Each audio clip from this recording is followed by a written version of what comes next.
Today we've got a big NHL 21 episode for you. We've got the one and only James Cybulski, yes, the voice of EA Sports' NHL 21.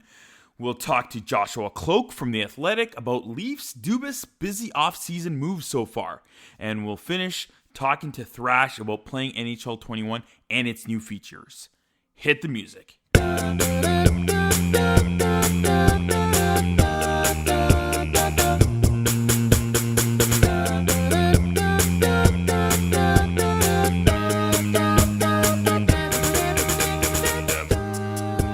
Welcome to Jablam Sports Hockey, folks. I'm your host, Peter Borjarinov, and the mic is always on. You can find me on Twitter at Russia98. You can find the full show at Jablam Sports. If you have any questions or comments, please tweet us. Use the hashtag Jablam Sports. That's JABLAM Sports. Please subscribe to us if you haven't done so yet, and click on the three dots in your podcasting app. Share our show with three hockey fans you know. Thank you, everyone. Remember, check out our website, go to jablamsports.com, see all our podcasts, and even game notes for each episode. You'll get links to all the things we mentioned on the show, including guests. For our podcasts, click on podcasts, and then hockey on this show specifically right on our website.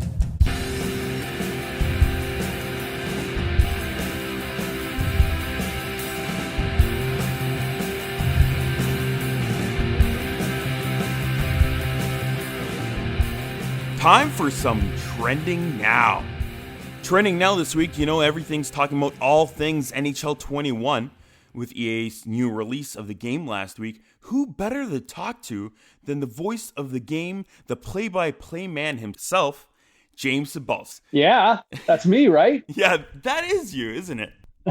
I think so. At least it's amazing. I will say this. Thanks for having me on, Pete. I was always amazed that as a kid, I would always dread hearing somebody say my last name because nobody could pronounce it. Mm-hmm. And now here we are in 2020, and I guess I've been able to push my name out there enough over the last few years to the point where most people can pronounce my name. Most. Or, yeah. Have you? I know that's been a thing on the interwebs, different cultures and people pronouncing names. How would people butcher your name then? Well, I would get, what would I get? Over the years, I mean, Cybulski when I was younger, like when, especially, as a kid, there were maybe 4 Cybulskis in the phone book. Mm-hmm. One was our family, one was my grandparents, one was my uncle and his family, and then the fourth one we didn't know because they spelled it Skie, and we were like, who's that? Who are these rogue Cybulskis? Yeah.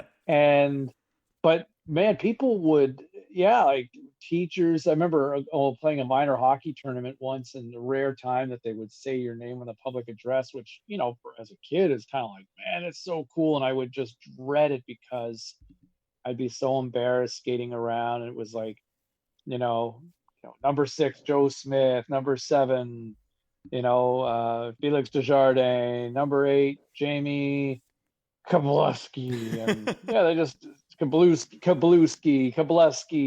It just, seeing a CY together was just intimidating, I think, for people. I think Cybulski, you'd get a lot of that, but Cybulski, like a hard C as opposed to a soft C, was definitely. So that was kind of the way that you probably get your name kicked around too, don't you? Yeah, I did growing up. All the kids growing up were calling me Bon Jovi. And then some people couldn't say it properly. And I didn't mind correcting people. I would say you can say it the English way, Bojarinov, or you can try to say it the Russian way, which what I would like is Boyarinov. But I had fun with it. Like growing up, the Detroit Red Wings had the Russian 5, and that's what I did when I was playing ball hockey growing up. I'd be like Konstantinov to Fedosov to Fedorov over to Boyarinov with the goal. So I enjoyed it. Oh yeah. So for sure. You embraced it. You maximized. Yeah. Speaking about names, come on, James. in the game, why isn't there a Boyanov? Me and my friends, we would like a La Pena, a Gerard, a Singh in the game. Why not? Why not? I think there is a Singh in the game now. Yeah, there is a few of them. That's Yeah. for sure. Yeah, that's good. I think there is. I think we did last year. I don't say this like selfishly speaking. Mm-hmm. I mean, it was a dream come true to have Cybulski in the game after all these years, right? Is like I was a kid and I played NHL, in those early days too. And as a late teenager playing NHL 94 and NHL 95 and come and go over the years and playing. And for me, it was something we had talked about, and I think the team was really dedicated to want to do that too, saying, hey, what if we added other names collectively? And so I know last fall we kind of did a roll call and just threw it out there on social media, like, hey, if you want to get your name in the game,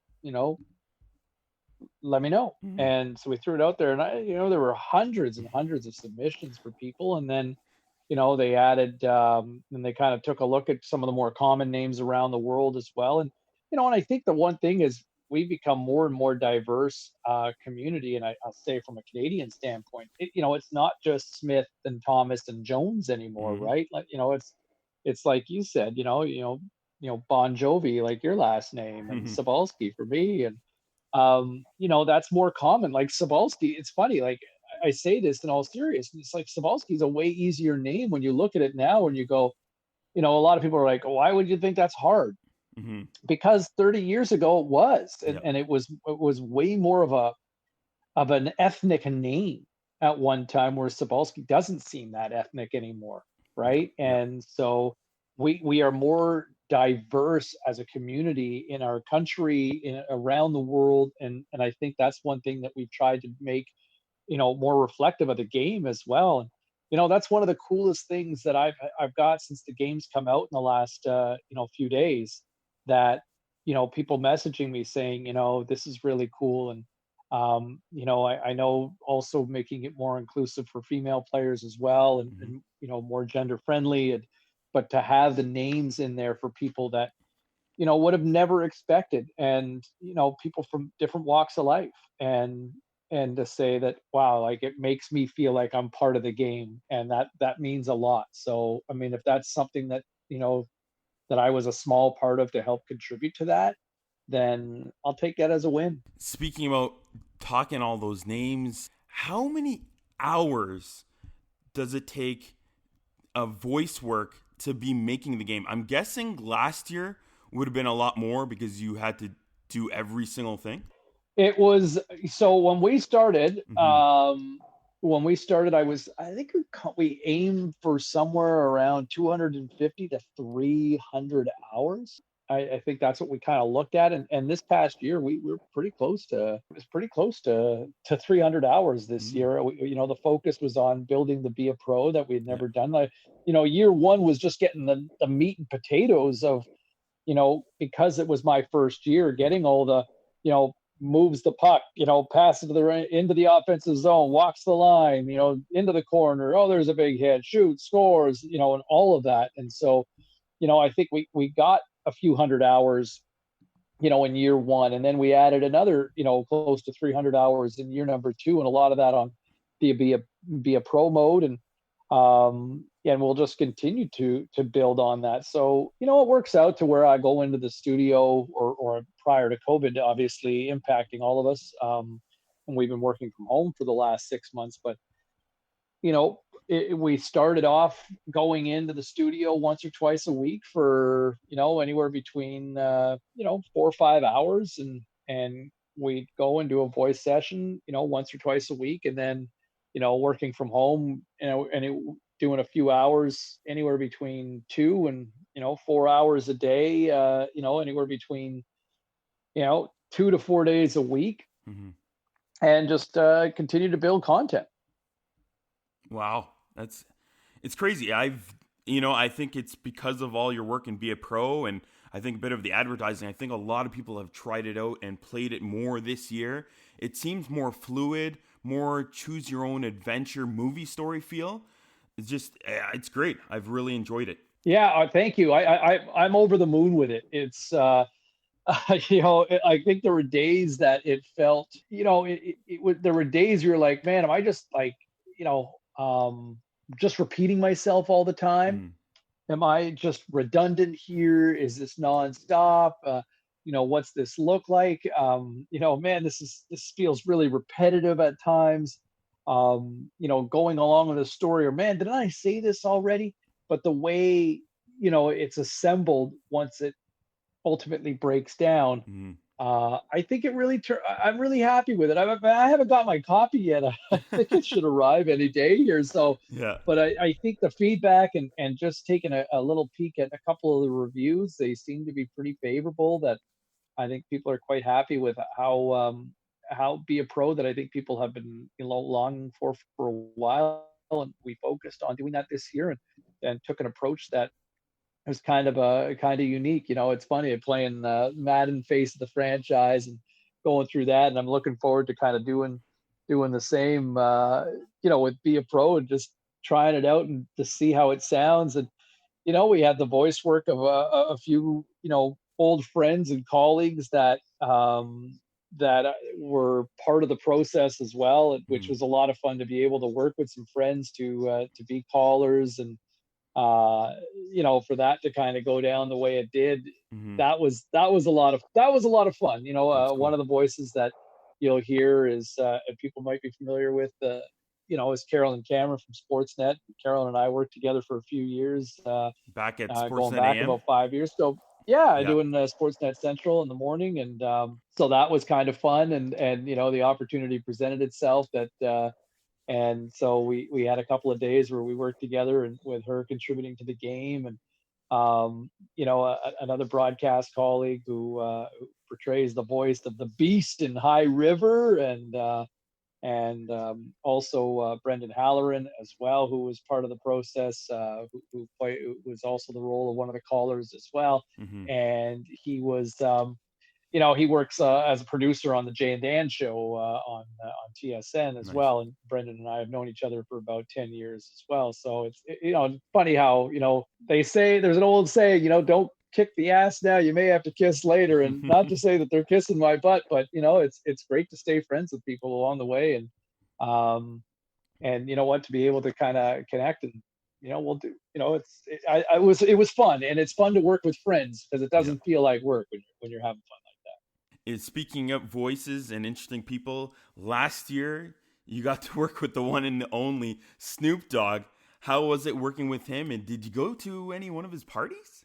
You know what? Snoop did not invite me to any of his Okay. parties. Yeah. I did not get invited to any of his parties, but I did spend 2 days in his recording studio and his production facility, and Yeah. that was, man, that was next level impressive to see, how smart and how successful he is as a businessman, and he is next level, Mm-hmm. absolutely next level impressive, because he had a production studio that wasn't that far from LAX, and you walk in there, and there's a radio component, there's a radio studio, there's a recording studio where we worked in. There were about 3 different video production studio facilities with green screens. So Wow. and then the different lounges that he had in there, and all decked out to kind of, like, it was a fully functional multimedia facility that was quite, quite impressive to see how he's built himself up. And he talks about himself being a producer. Like, as much as we view him as the entertainer, man, there's so much going on that he had in there, and it seemed like most of the production facility was being utilized. And they were doing a shoot in one area, and they were doing another area, and the radio studio was being occupied. And we were working for a couple of days on the game. It was, man, like, it was a man who was always on the hustle, but for a guy who's always kind of portrayed himself as the the pot smoking Mm. hustler, if you will. Yep. He is a very savvy businessman, and was an absolute, for me personally, an absolute pleasure to work with. He was fun. He was quick. He was very engaging. And one of the things that really stood out for me, honestly, Pete, when we sat down, and anybody who's ever worked in production, will appreciate this, but he sat down, and one of the first things he did was he looked at our producers that were there, and he said, listen, guys, I'm not above being told what to do. The better I sound, the better the game will be. The better the game will be, the better I look. And I think that kind of set the tone right off the hopper to say, hey, listen, do you mind saying it this way instead, or maybe just try tweaking it again? And no problem, whereas, like, don't tell me what to do. I know what I'm doing here. It was not that at all. He was easy peasy lemon squeezy and fun. Like I can't, he was everything you would want Snoop to be. And then some. It was a lot of fun. That's great. So you spoke, we have Caroline Cameron and a couple buddies jumping in. I'm guessing like more in the be a pro mode. Snoop was in the online, versus game mode there. Are there any rumors or anything we can expect to hear any special voices in the game this season?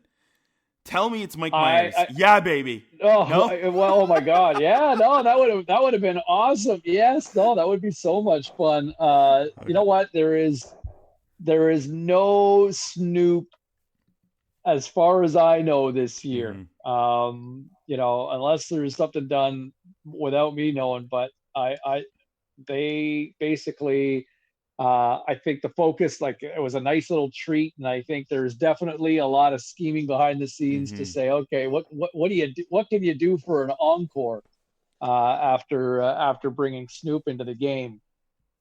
But I think for this particular year, the focus was on be a pro and to build that component of the game, and we'll see. But I think the bar has certainly been set, and I think it was set pretty high to be able to get somebody like Snoop in there. So I hope we do more, because that was a lot of fun. I want to go more to LA recording studios and hang out with more people like Snoop. So yeah, I'm cool with that.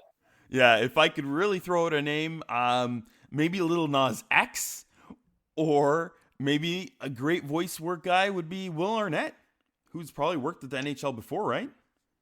Yeah, I mean, Will's, you know what, and that's funny. Will's a hockey fan, obviously, so he'd be able to have a great conversation, like talking about the game, and then to be able to kind of goof around a little bit too. Will would check a lot of boxes.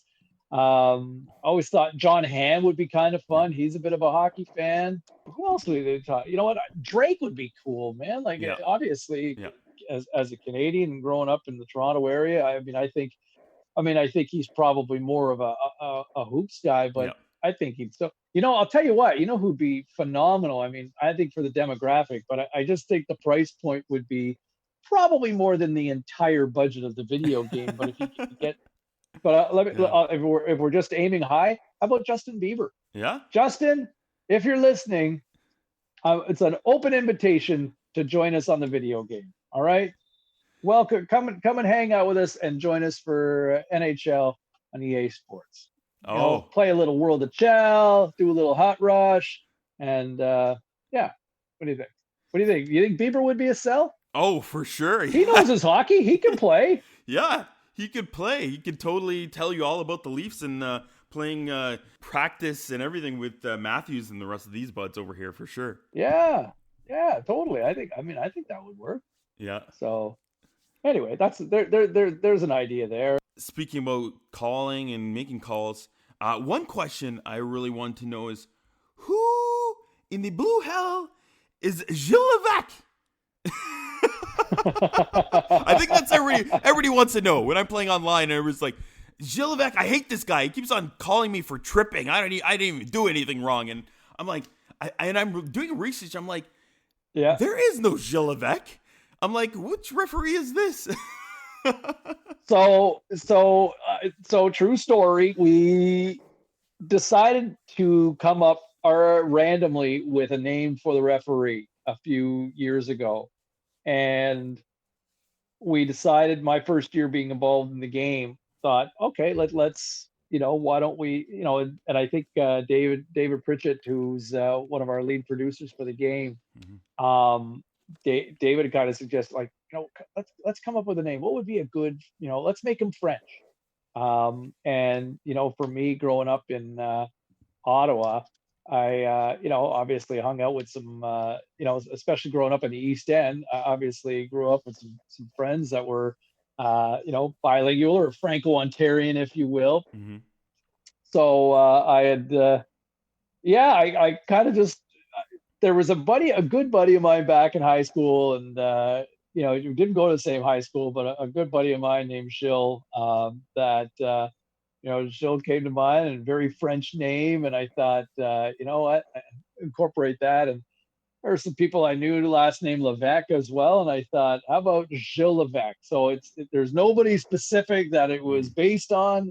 But I think we checked to make sure that there was nobody, it was some horrible human beings named Gilles Laveque. And so, just inspired by a couple of buddies and guys I knew growing up, with first name and last name. And so just kind of mashed it together and thought it was a good French name. And so the person that whistles you and sends you to the sin bin is just an imaginary name, but inspired by some names from back as a kid. And my early days on the mean streets of suburban Eastern Ottawa in Gloucester, Ontario. Gilles Laveque. Out of all the Is that the story? Is that the story you were looking for? You know what? I did my research, and I saw on Reddit, I think you responded to a fan, and I just kind of wanted to bring it up too. So it was good, and I'm glad. That I have never been on Reddit, so I don't think so somebody answered for me. Yeah, no, it looked like they copied a conversation of you kind of giving a similar answer. So I don't know. Oh, okay. Yeah. All right. I feel like I haven't been asked that much, but that's the inspiration of Gilles Laveque. Out of all your interesting calls, which one is your favorite? Oh, I don't know. It's funny because after a while, there's no. It's funny to say because you go through so many hours of the game, and it's different in the sense that you don't always, if you have a signature goal call, if you will, in if you're a regular broadcaster on for the Leafs or the Canucks or the Oilers or the Rangers, the Wings, if you have that sort of signature call, you're not doing it all the time, in the game. Like if you do it 2 or 3 times, you can simply rotate it around, right? So, I had a lot of fun doing a couple of the signature goal calls for certain, and I've had a few. I kind of forgot about some of them because it was about a year and a half ago when I did them. But there were some. Patrick Kane scored, for a signature goal for Patrick Kane. I used that's gotta be Kane. That's gotta be Kane, stealing an old Vince McMahon line when Kane first showed up on the wrestling scene, as to kind of reveal that I'm an old wrestling nerd. So there's that. There's, I think, what Ryan wants, Ryan gets laugh. That's cool. Just have a couple like that. So I think those come to mind. I'm trying to think of some other ones that I think we've added a few into this year. Sometimes you're just not sure if they've made it or not. And then there's just ones where you kind of organically just go back and forth with Ray, and sometimes it's just the conversation. The fun ones are sometimes like, for the game 7, in overtime, and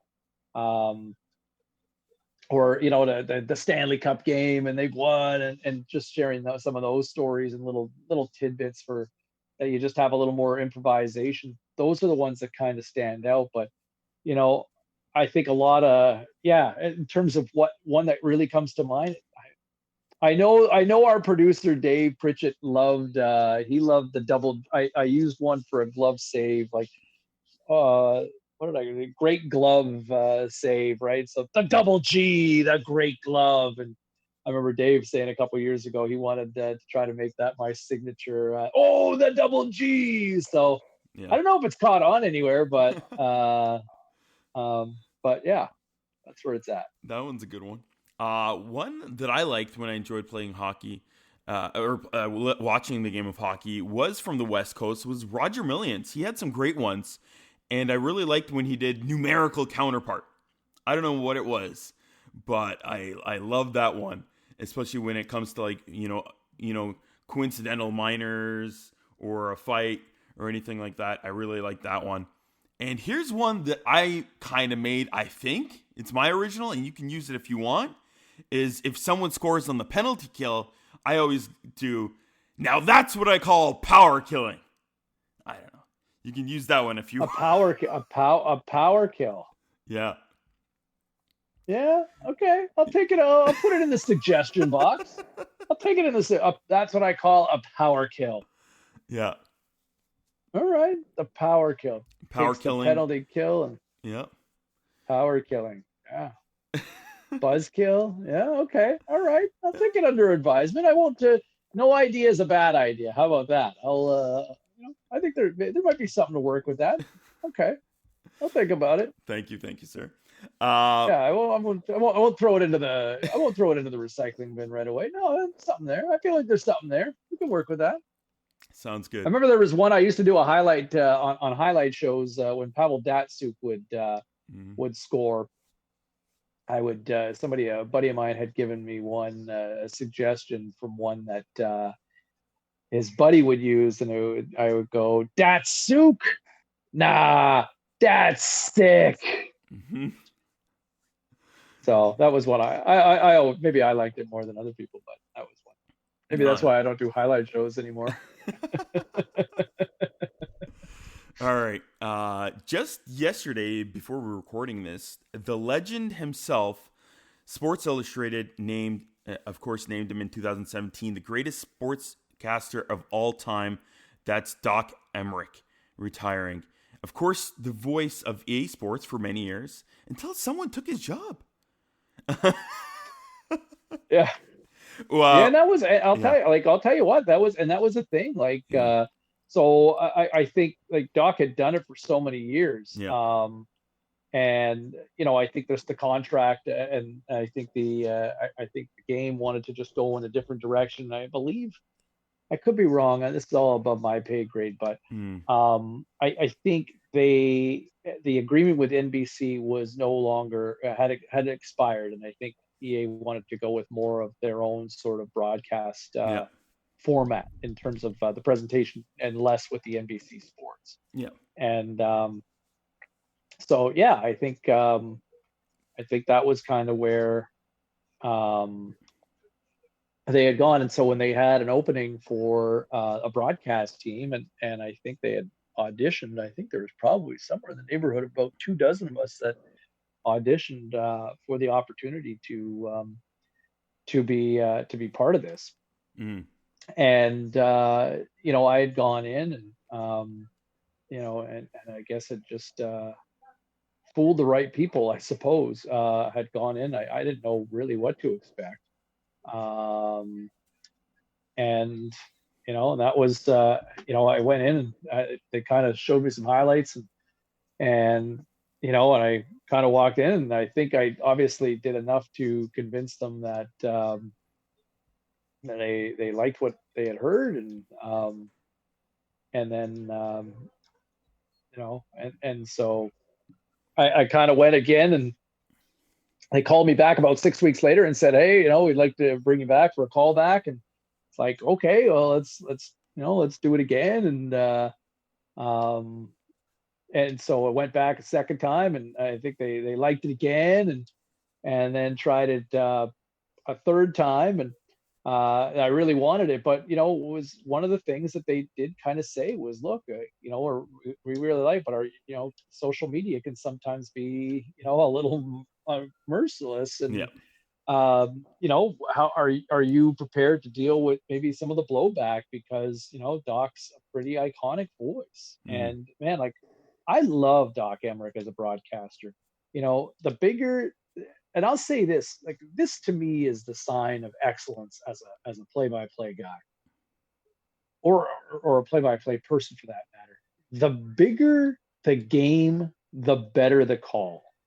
And that to me is what makes Doc so magical. And the producers had talked to me about this. Like, are you ready to deal with the fallout? Because if your voice is kind of an unknown commodity in America, and that's a country of 300 million people. So, the reaction from people going, well, who the hell is this guy, right? And and I think that was obviously something to be mindful of.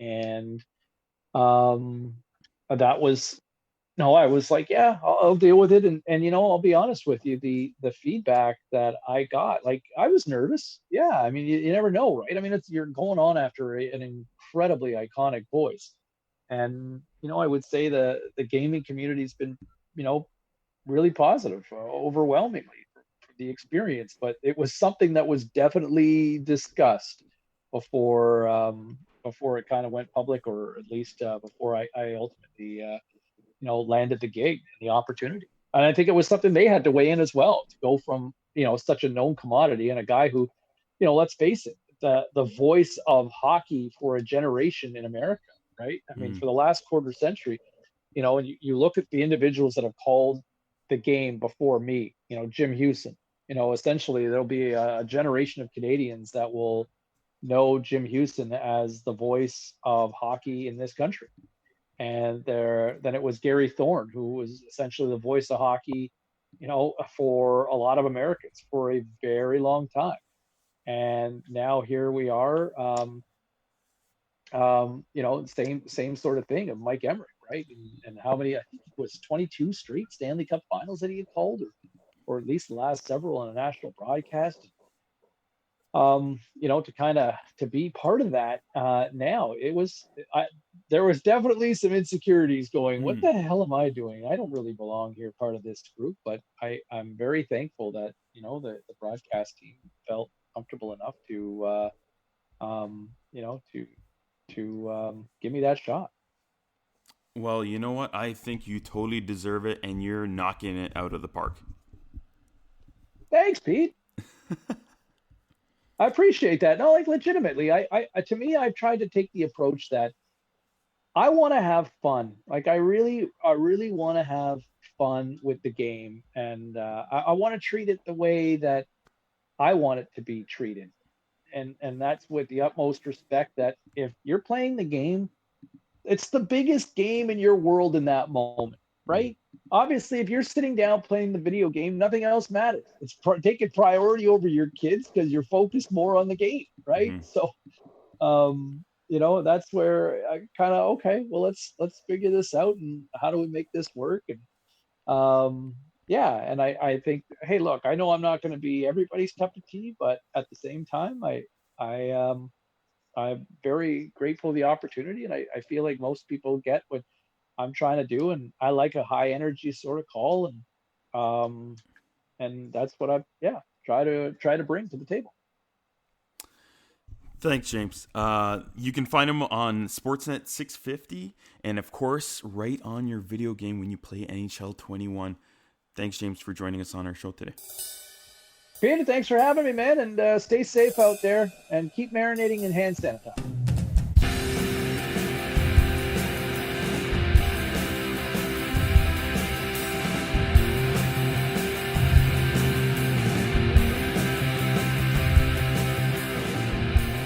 Let's talk some Maple Leafs hockey. Now we have on the show Joshua Kloke. He's the staff writer for the Athletic TO, covering the Maple Leafs and Toronto FC. You can find him on Twitter at Joshua Kloke. Welcome back to the show, Joshua. Thanks for having me. All right, so the Leafs, we saw them They were eliminated by the Columbus Blue Jackets in the bubble. And then since, they've made quite a few changes. Yeah, they've been busy. It's been exciting to kind of watch, just I guess from a media perspective, because there's a lot of I think what they were trying to add were those character pieces that some believe, and obviously some in the Leafs front office believe they didn't have before. And from an outsider's perspective, you always wonder about those kind of personalities and what exactly the Leafs kind of value in terms of personality, and we're seeing a little bit of that. You look at the players they've added, the Wade Simmons and the Joe Thorntons. These are players that, throughout their careers, their long careers, have been kind of lauded as good locker room guys. And it's pretty clear that's what the Leafs felt they were missing, at least in part, maybe in small part. So it'll be kind of exciting, I guess, to kind of get to know some of these players from more of a local perspective. Whenever the season begins, getting kind of antsy for that now. So we'll see. We will talk all about the big free agents that they did sign, but let's go and take a step back and do it a little bit more chronologically. Right after they were let go, they made a few trades. First one being Kapanen to the Penguins, and they recouped the first round pick for that. And then later on was Andreas Johnsson, a little bit more cap space saving trades. What do they lose in terms of these two players? Yeah, I mean, it's a bit of a concern, I think, because they lose, if you look at their last full 82-game season, when both of those players were healthy, they combined for 40 goals. That's not nothing, right? And, you're looking at some players that might be not as effective as they were in the past in terms of some of the veteran Leafs. And then obviously what they're hoping, I think, as well is the Mitch Marners and William Nylanders and Austin Matthews just take another step forward, because they're far from their peaks as NHL players. And I think there's still a lot of room for them to grow as offensive weapons. But yeah, I think what you're losing is just that kind of speed on the wings that a lot of teams covet, but that the Leafs, somehow just had in spades. 40 goals is not easy to find. I think they obviously didn't go out and get, any other wingers to replace them. So maybe they're hoping that there's going to be a little more scoring by committee.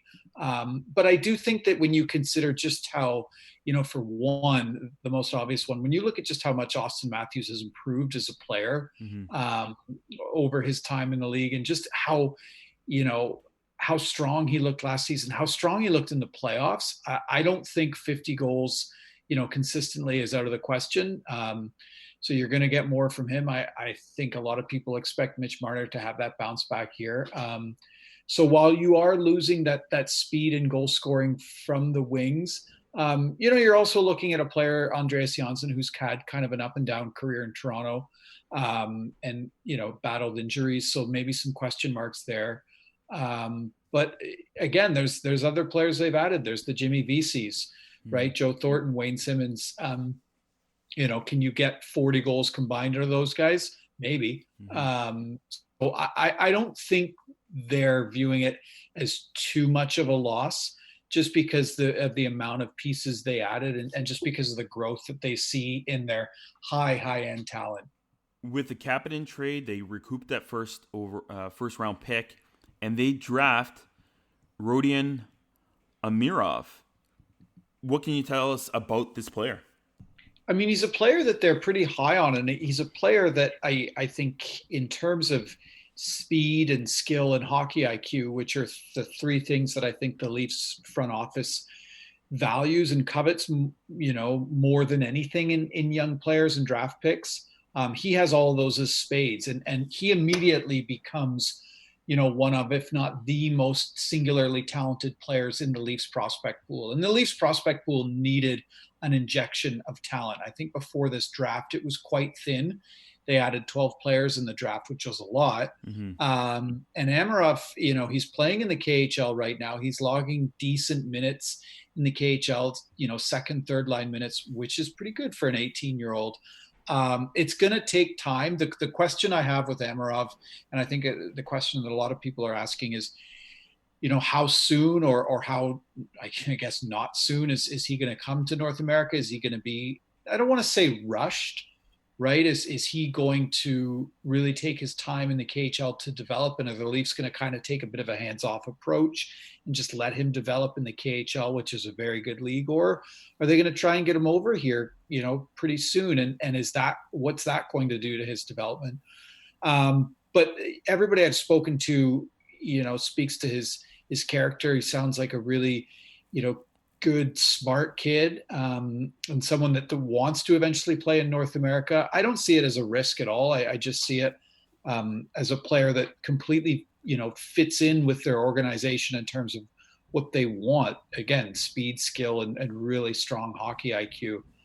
So I think if he keeps kind of developing in the KHL, he's under contract with UFA this season, and I think the player and the team will reassess after that. But I don't think there's a real serious rush with the player. Yeah. So I think it's a smart pick. It's one that it's a player they've been watching for a while. There was quite a few GMs, but specifically Dubas, where it seemed like he leaned on in the draft more to prospects or potential prospects playing or currently playing. Especially, I don't know, if I was a scout for the Maple Leafs and I was covering young junior players in America, I'd be like, do you not value my opinion? And then all the scouts from like Finland and Russia are like, yeah, he's taking all my picks. I'm doing my job right. I think it's just some exceptional circumstances this year. I mean, the Leafs did draft, off the top of my head, I think 5 American players that are going to be in college this year. I think 5, 4 or 5, maybe 6. Okay. So there's that kind of contingency. And with those players, there's kind of like a hands-off approach, right? Like, get them in college, let them develop for 4 years, and then kind of reassess. But to draft just one player from the CHL out of 12 picks is, I don't know if strange is the right word, but it's interesting given that, the CHL is primarily the focal kind of place that teams draft from. It was a question that was asked of Kyle Dubas and of the Leafs management. They attest that that's not the case, that they weren't just drafting for players that would be able to develop right now, because, as you alluded to, there are questions about the WHL, OHL, and QMJHL seasons. I think as well, what you're seeing more and more from the Leafs is a sense of trust, not just in players, but in organizations. I think if you look, there's a few Finnish organizations that they keep coming back to in terms of drafting players, because I think they value the development staff that's over there, and they value the development model. Jukurit in Finland is one example. They drafted Mikko Kokkonen from there last season and Axel Rendell from them this season. So I think there's organizations that they trust, Chicago Steel and the USHL, and they're going to have a few players going to Harvard.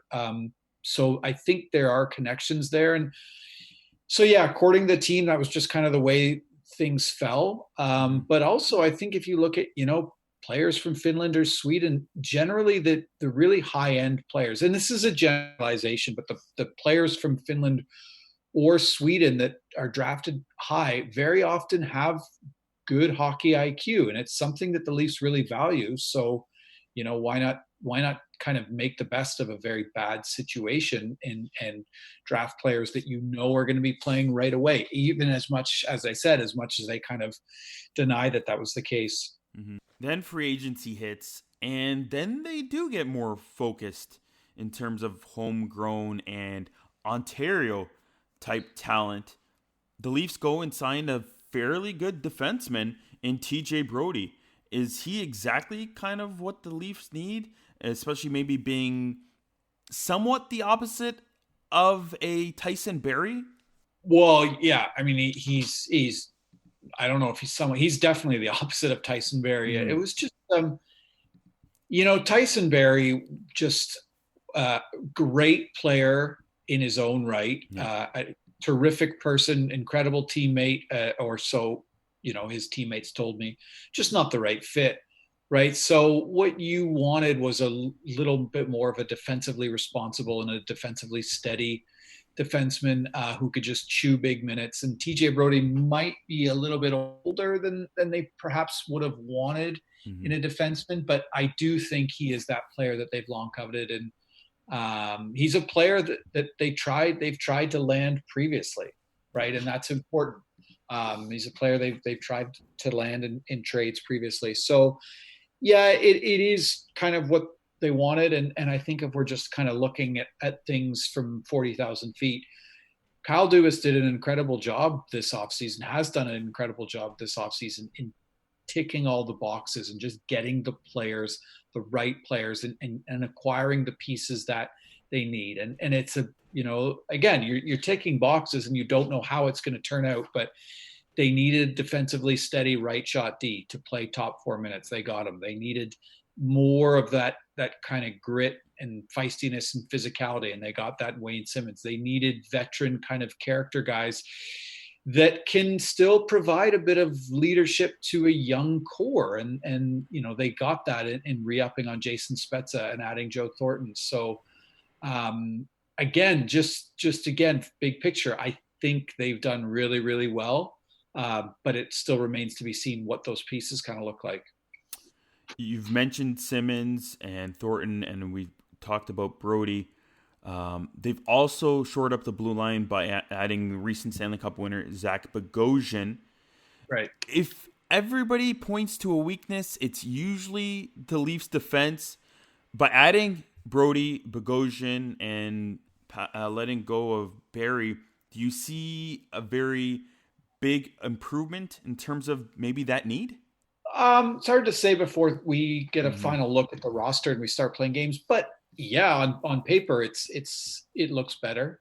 Sure it does, right? Because you've added elements that it was pretty clear throughout the season that they're missing. And, one thing that kind of sticks out for me that I think is, you're right. People have a lot of questions about this team's defense. They long have, and people will say, detractors will say, well, the pieces they added are quite old, and because again, Bogosian 30,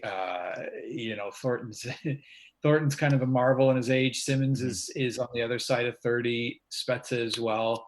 But the thing that I think about when we think about these players is that we may very well be in a shortened season. TJ Brodie 30 as well. We may end up playing a shortened season, right? The regular season might end up being 60 games, right? So if you're not having that full 82 game season, I would bet on veteran players a little more favorably in a shortened season. So I don't know how much concern there is. I mean, there's always concern about veteran players, older players, because they're more injury prone, but I'm not as concerned because there might be a shortened season. And if that's the case, you're going to be able to rotate players. You're not going to have to lean on those older players as much. So just in terms of the defense, yeah, I think you can kind of rotate a lot of players in.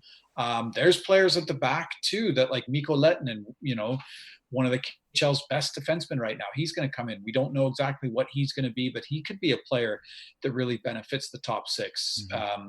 Rasmus Sandin could take more steps. I don't know how much time, regular top six time, he's going to log with the Leafs. So you have opportunities for growth. You have unknowns with a lot of potential, and you have really proven players in the back. So I don't see nearly as many question marks on the Leafs blue line as I would have going into last season.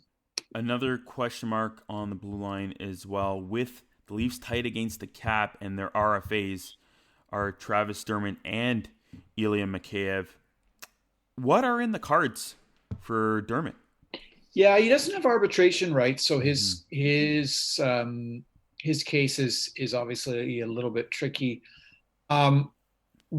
Travis Dermott just is still very much a work in progress, and we still don't know what Travis Dermott's ceiling is. I think he just hasn't. First of all, he hasn't just gotten that kind of consistent playing time, and he hasn't just showed that consistency yet. I mean, I don't think it would surprise anyone if Travis Dermott just ended up kind of being that energetic third pairing guy, which is good for a second round draft pick. That's fine, but I also don't think it would surprise anyone if his offensive talents kind of bloomed and he eventually works his way into a little bit more of a consistent top four role. He just hasn't developed that consistency in his game yet. But this is a player that, has a lot of passion for the game, and it's a player that, loves being a Maple Leaf. He's a local kid. So I think it's still too early, and that's why you're definitely going to see a shorter deal with him. Very short deal, and I think it's still very much kind of in that show me stage for Travis Dermott. But he's aware of the expectations on him, and I just think he's a player that's kind of growing into his potential, I guess. With Mikheyev going into arbitration, we've seen the numbers. We're looking somewhere in the middle there, maybe at a 1 or 2 year at a 1.5 to 2 million range. You think it's going to be something like that, or might be the number too high and then they might have to make a move? Or again, if they have to re-sign both of them, is somebody else out of a job that currently has one, like a Kerfoot or a Justin Hall? Well, I don't, I'm glad that I don't have Brandon Pridham's job, and that I don't have to do that kind of complicated math. But I mean, Kyle Dubas said in his last media availability that he doesn't foresee any players having to move. Obviously, something could change. But the organization likes Mikheyev. They like what he brings. They were really kind of behind the player when he had his injury last season. The sample size with him in his games is really, really small. So part of me thinks that just because of that, the arbitration number could end up coming out quite low, which is fine for the team, and it's fine for the player too, because it just, if you overperform on that contract, it bumps your value up for your next contract that much more. So I wouldn't be surprised if the number is a bit lower than maybe that middle ground, because again, he has half a season of games, but he's a player the organization really likes, and when we talk about missing Kasperi Kapanen and Andreas Jansson's kind of energetic approach on the wings, that's what Mikheyev brings, and maybe he's the guy that can really chip in at least in some part on those missing 40 goals.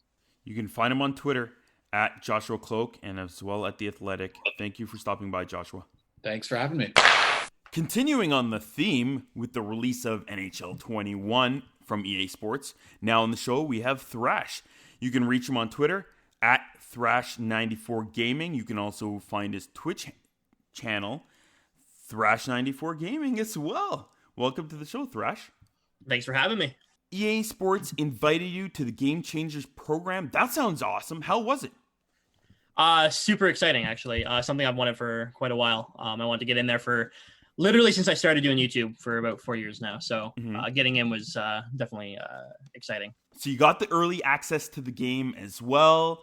I was jealous. I even tweeted at you about it. Damn you. What did you get to enjoy for the early access and everything from EA? Mostly Be a Pro. I got to jump into Be a Pro and do a couple episodes of that, and that was definitely worth it for sure. From your YouTube channel, everybody can go there and reach you. Same thing. Thrash 94 Gaming. Yep. They can see now you have a new series for the Be a Pro. What do you like of the new features? Well, for the Be a Pro, honestly, like they literally revamped everything. Like jumping into it is just a lot of fun. You get cinematics and there's a story to it.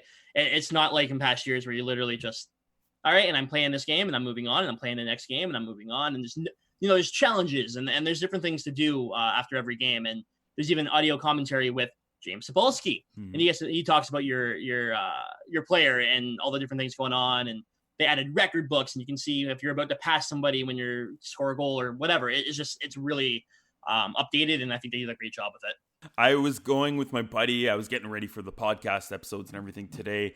And me and my buddy, he was going crazy on Be a Pro.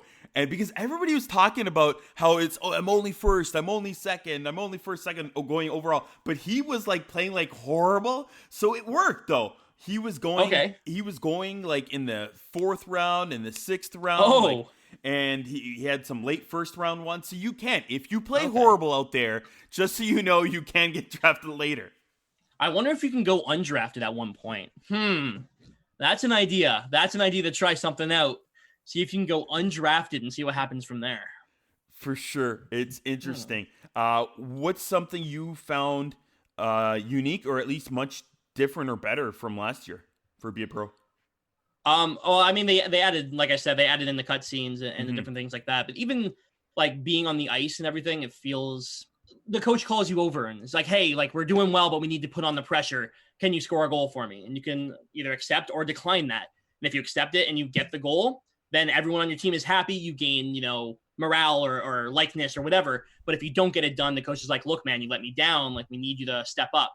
And I think like having those challenges and having that kind of feedback from the coach and everything, I think they did a good job with it. I think it was much needed. I thought so too. I really liked even talking to James and having, from what he's telling me, different voices coming on later in the storyline. So I kind of like how they did it very cinematically. It's very choose your own adventure, like a Fable game. It's pretty cool. I like it. So then after that, you also did First Look, right? Yeah. I was invited by the NHL themselves to play the new game mode Hut Rush, which is a ton of fun. I got to play with...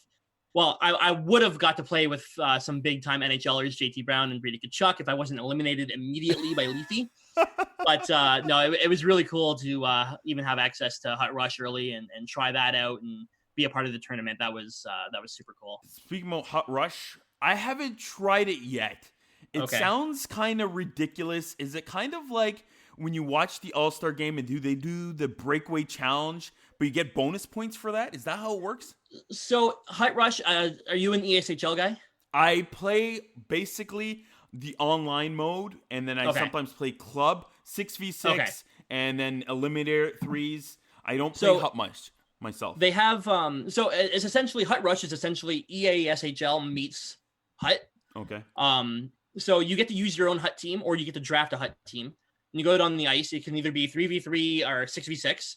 And there's, so the threes game mode in ESHL, it's exactly that, but with your Hut team. So you go out there and say you have Gretzky, Lemieux, and Yzerman. You can put them out there on the ice. They're flying around, and you're trying to score nice goals. Because the better goals you score, the nicer moves you make, the more points you're going to rack up, and you can unlock rewards by getting those points. Technically, winning the game, not everything. Score a nice goal, you get more points. It's you see a lot of people go in there and I'm just spam 1Ts. It's like, go ahead, but you're just wasting your time, man. Score a nice goal, go between the legs, do something fun, try to Svechnikov, But yeah. So are there a lot of crazy moves for the passes to set up the goal? I mean, you can go between the legs, which is something I try and do every pass at this point because you get extra multiplier to get more points, right? So you can go between the legs. Drop passes seem to work out, and then saucing is definitely a big thing. But as for like scoring the goals themselves, you got to be creative. The Svechnikov is extremely hard, or the Michigan if people don't know what the Svechnikov is, but it's very hard to pull off. I've only done it 3 times, and I've had the game for weeks. I've only been able to pull it off a couple times here. The Kucherov is hard, but you have to be on the right position on the breakaway and whatnot. So there's a lot of moves to do. All of them have different multipliers and different things that will help you get more points. So be creative out there if you're going to play it. When you're playing Rush, what is the actual way you win the game? Is it just the craziest moves or the total score of your moves? No, it's just so with Rush, it's just goal scored. Okay. It's just regular. It's just like regular hockey, but you can score. So there are also time limits, goal limits, and money pucks in some of them as well. So sometimes there's a goal limit up to 3, and your very first puck is a +3. And right away, the first goal wins. And it gets really intense really fast because everyone wants that first goal, right? But at the same time, you score that first goal and you're only getting, 1,000 points and you need 100,000 to move on to the next level.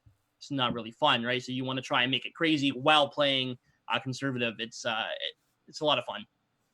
So you mentioned those moves like the Kucherov and the Svetch. What is your favorite move? The goal that eliminated me out of the the first look tournament, that'd be the Datsuk flip. Oh, nice. Yeah, you pull it back and I whenever I see that, I'm like, or even some of them, I'm like, it just sucks. I struggle to be a goaltender in the game. I've tried it only like in the Pro-Am mode, and I'm like, I've tried it maybe once in an online game, right. 6v6, and I'm like, this is so hard. How do you even do this? And now with all these crazy moves like the Datsukian, come on, that is impossible, is it not? I would practice when they first put it into the game a couple years ago. I practiced it constantly. Yeah. Like legitimately, I even did like a series with Tactics HD, who's like a very well known YouTuber, going back and forth on who can hit the Datsuk first, and it took like 3 episodes before one of us actually hit it. But now, I wouldn't say like I'm super consistent on hitting it now, but I can definitely get it off at least, and goalies will either save it or I will hit it if I try it enough. You know what I mean? It's you have to be on the right angle. Everything's got to be perfect for it, but. Do you often play once in a while, like just 6v6 pickup online or anything like that? Sometimes. It really depends on if I'm doing anything throughout the day. If I'm bored, if I got nothing to do, like in Hut, there is a limit on games you can play in Rivals right now. Okay. So if I'm done all those games and I'm done Rush, I got nothing else to play, right? So I'm going to jump into ESHL and I prefer to play drop-ins. I don't have a club or anything like that, but I do prefer drop-ins. Yeah. Well, if you want to play with me sometime, I know I'm not on your level. You can find me on PS4. My PS4 handle is Russian0098.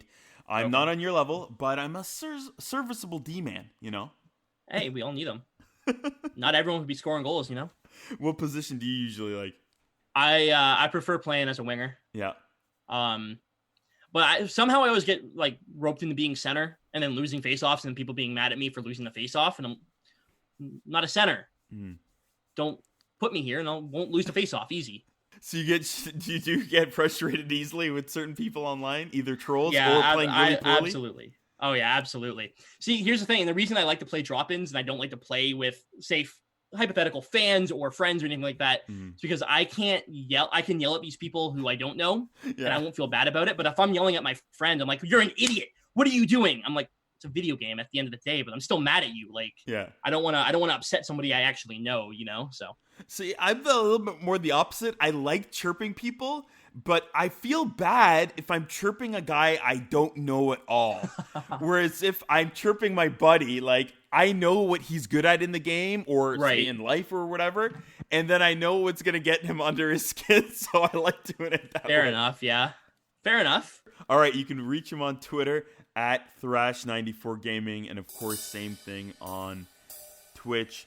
Thrash, thank you for joining us. Thank you so much for having me.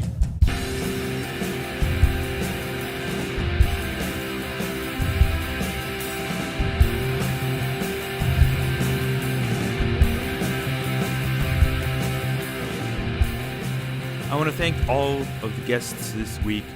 I had a great sit-down chat with Cybulski on all his hard work and all the hours he puts into the game. It was great to listen to. Thrash's videos on YouTube, go check them out. They're going to be on the Game Notes page. If you like Chell in any way, check them out. And Joshua, he really has some good insight into what's going on with the Maple Leafs. And also, sorry for an update right after we recorded that segment with Joshua. Mikheyev signs with the Leafs, 2 years, $1.6 million. It looks like good value for the Leafs. So we'll see what goes on with them. Since we talked all things NHL21, we'll finally get to it next week and talk some Sabres and yes, some Taylor Hall, etc. And stay tuned for that next Wednesday. Remember, if you liked anything on this week's episode, or you didn't, tweet me. You can follow me on Twitter at Russian98 or the entire team at Jablam Sports. If you want to contact us or if you have any questions or ideas for the show, you can also use the hashtag Jablam Sports. That's JABLAM Sports. Or you can go to our contact page on our website, jablamsports.com/contact. Please check out our website. Go to jablamsports.com and you'll see all of the podcasts episodes and even game notes for every episode. And all the guests we had on there, you'll get all their info and things we mentioned on the show. Please subscribe, rate, and review us on Apple Podcasts, Google Play, or Spotify, or wherever you get your podcasts. And click on the 3 dots in your podcasting app and share this episode with 3 friends. Thank you, everyone. This week's shout out is to James Cybulski. Yeah, we've been talking to each other for a while now. And though I've never worked with him, I got his contact information, sent him a few messages, and he replied. So it's great to see his journey for how his career has gone, and as well the feedback he's given me for my path. Thank you for being so professional, a great mentor, amazing in our field, and a terrific person. And to every one of our followers and listeners, I'm giving you a virtual hug. Stay healthy, listen, be yourself, and stay strong.